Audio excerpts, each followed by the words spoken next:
want to run through the things that people say are outstanding, and how can you lead the fight for new ethics law when you have these open questions? The SUV controversy cost the city nearly $20,000. Are you going to pay that money back, or is the taxpayer and the government stuck with it?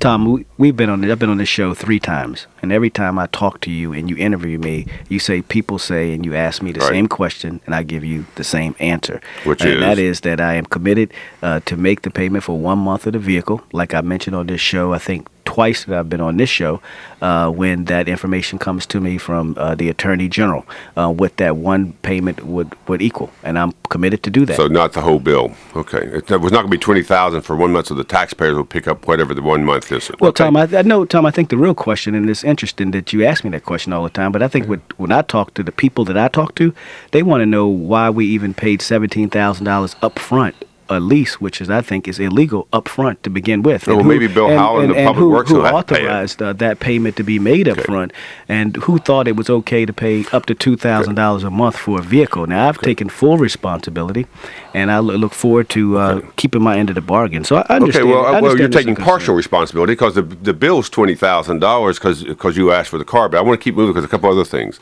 In your campaign finance records, bank records, your brother has not turned over his records of how he spent money from your campaign. Why don't you tell your brother, Che, to turn over the information on how he spent your campaign money? It was your campaign. It's your name that's being sullied by the failure of this information to be made public. Yeah, once again, I've asked them to do that. I've asked everyone to be open and transparent. Don't invite him to Thanksgiving or something. Just make him we've asked do him. it. We're being as open and transparent as possible in this process.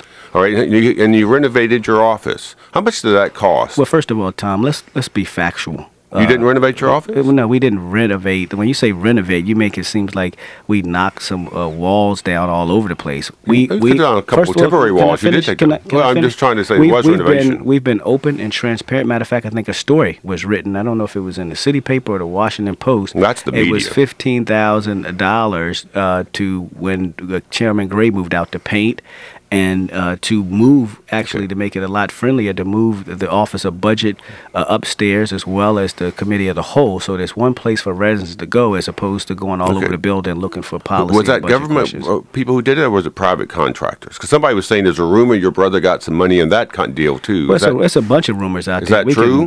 No, that's not true, okay. Tom. Okay, good. I'm glad. Let's come on, Tom.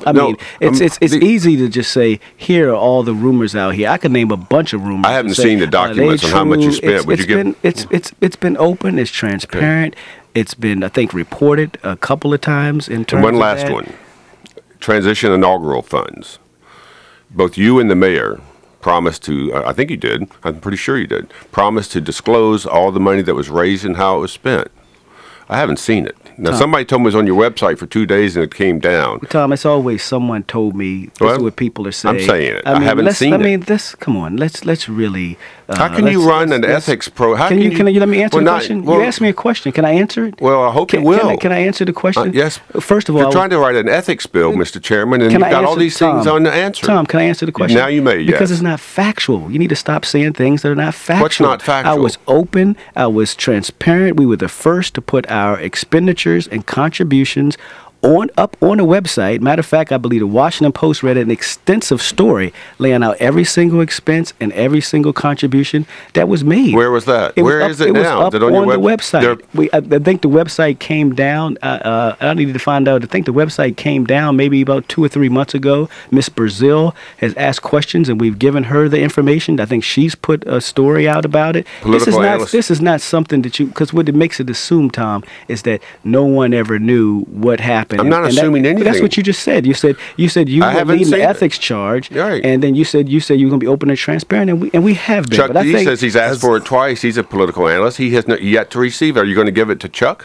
Well, Chuck can continue to ask what he wants. It's been there. It's been stories on it. How do I get it? As you and others may have observed, I made no interruption of the back and forth between you and Tom when this was going on, because I have a broader concern. My broader concern is that it seems that for a while you were behind the ethical curve, and it seems that what you're trying to do now with the legislation that you've introduced for financial disclosure and the like is to get ahead of the ethical curve.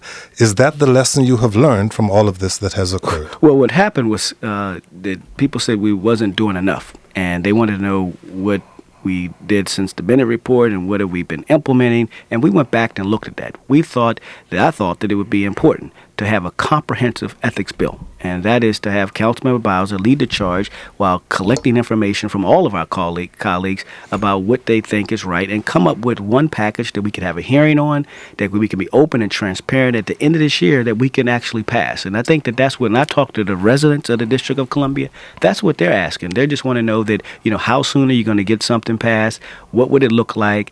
And I think that we need to take our time to have a comprehensive package to do so. And that's, I think you're right. We're trying to make sure that we're out front of it and we're not lagging behind. If this package